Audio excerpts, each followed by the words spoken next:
I'm good. How you doing tonight? Doing well. All right. So go ahead and introduce yourself there.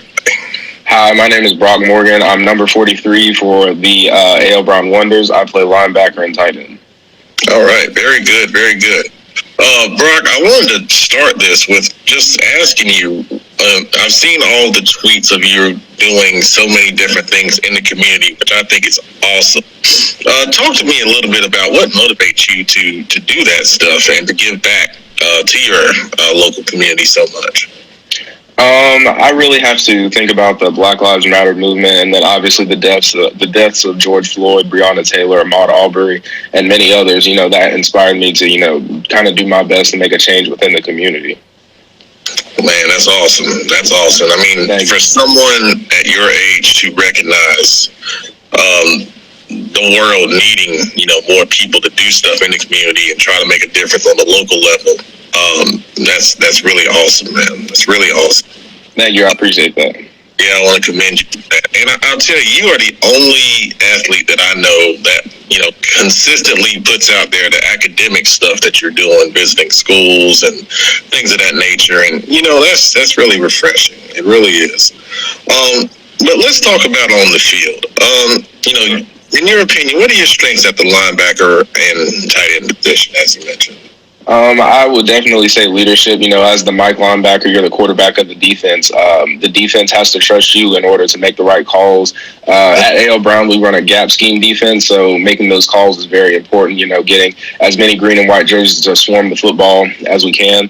And I really do think that we had a success with that. My freshman year, we were the conference champions as a junior varsity. My sophomore year, we were as well. And my sophomore year, we went 10-0. We were undefeated, and I was also made a varsity letterman. Oh man, that's awesome. The way you broke down your defense, I know why you're the middle linebacker. Hardest guy on the field. You got to get everyone lined up, and I see why Coach Newsom would trust you. With that responsibility. Very good, very good. Thank you. I appreciate that. This year, I hope to learn a little bit of outside linebacker as well, because you're a lot more valuable to your team if you know more positions. And of course, if somebody goes down, it's always good to have someone else, kind of step up there. We're obviously seeing that in the NFL now, as a couple of guys, go down with COVID and things like that. Dude, you don't need me for this interview. I want to bring you on the dang on CFI right now. That's awesome. That's good, Thank good you. stuff. I appreciate that. Absolutely. What made you want to play football in the first place? I would definitely have to give that to my dad. He played he was highly recruited coming out of high school in 1993, I believe. He played. Okay. He got a lot of interest from a lot of big schools, Georgia Tech, Chapel Hill, Wofford, really big D1 schools like that. He ended up playing at Livingstone University. They had a championship run, and he is in the Hall of Fame as not only a player but a coach as well. So I really have to hand him to that. Where my kind of love of football comes from. And he was the coach of my first flag football team. Back then I was a quarterback. Just handing it off. A couple of pitch passes here and there and everything. So I do have to hand him that and give him all that credit and all that love for where my inspiration for the game comes from. Awesome. What's your dad's name? Quincy Morgan. Oh, I apologize for that. His name is awesome. His name is Quincy Morgan. He's from Beach Island, South Carolina. It's a small town about 10 or 15 minutes right outside of Augusta, Georgia. Okay, awesome, good stuff, man. That's really, really great insight right there. Thank you, I appreciate that. Absolutely.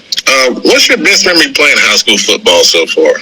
My best memory playing high school football, it's kind of funny to think about because a lot of people, when they think of football, they think about the touchdowns and the things like that. I would definitely have to think back to the Carson game.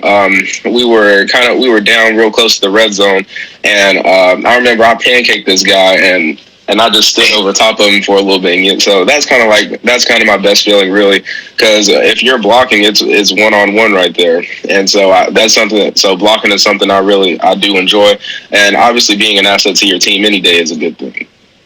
Well said. Well said. Excellent stuff, man. Excellent.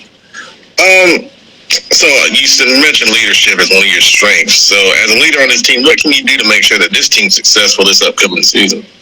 I've been reading Deshaun Watson's book lately, and he always talks about, be a servant leader and never let the highs get you too high and never let the lows get you too low.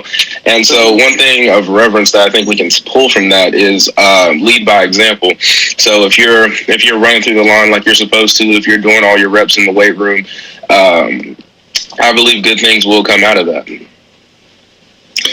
Man, you can be a captain on my team anytime. I appreciate that. What is the one thing you like most about your teammates? Really the camaraderie, the brotherhood that we have going. Kannapolis coaches, they always teach family, family, family, and things like that. So it really is something that comes through, in our whenever we play and things like that. So I think that's something that's very important and something that we look forward to. And it's definitely one of the reasons why we're missing the season so much now, because we are delayed until February and we can't wait until then. Absolutely. Well said, man. Well said. Let me ask you, what's Brock like off the field? I mean, I know you do a lot of community stuff, but outside of that, Brock the student, Brock the person, what kind of things do you like to do in your spare time? In my spare time, I find politics interesting. I know a lot of people say, oh, it'll be the same way forever and things like that.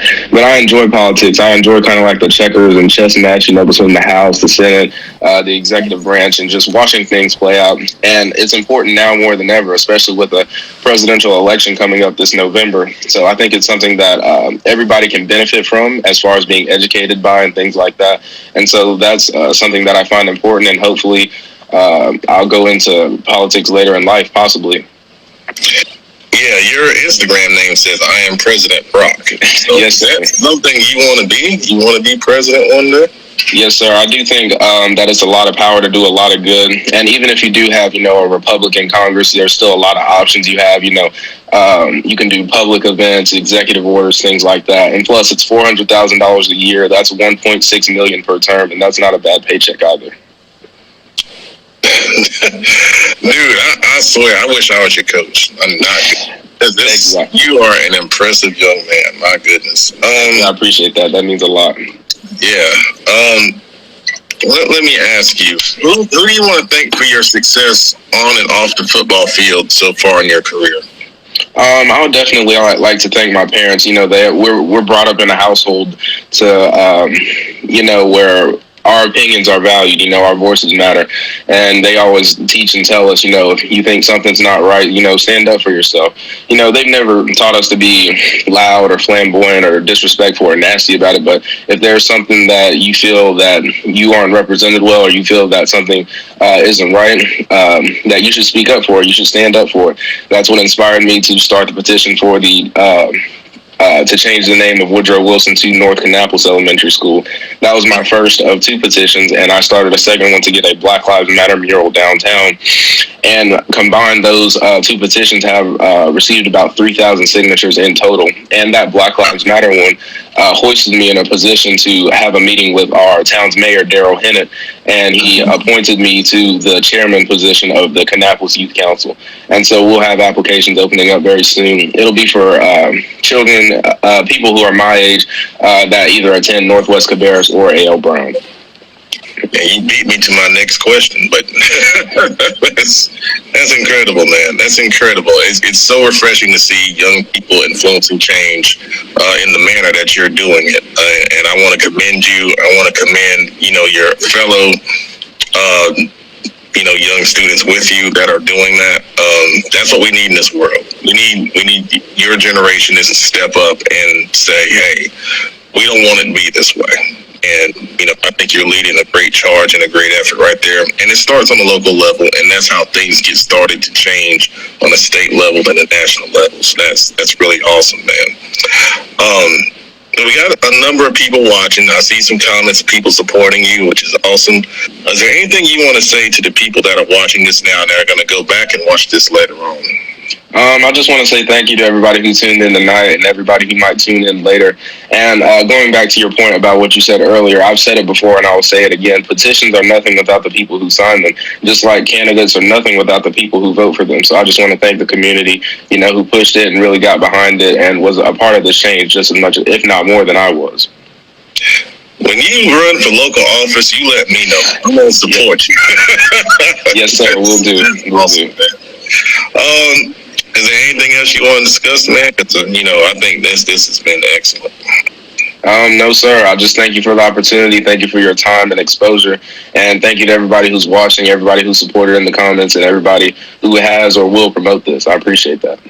Absolutely. Brock, thanks again for coming on tonight.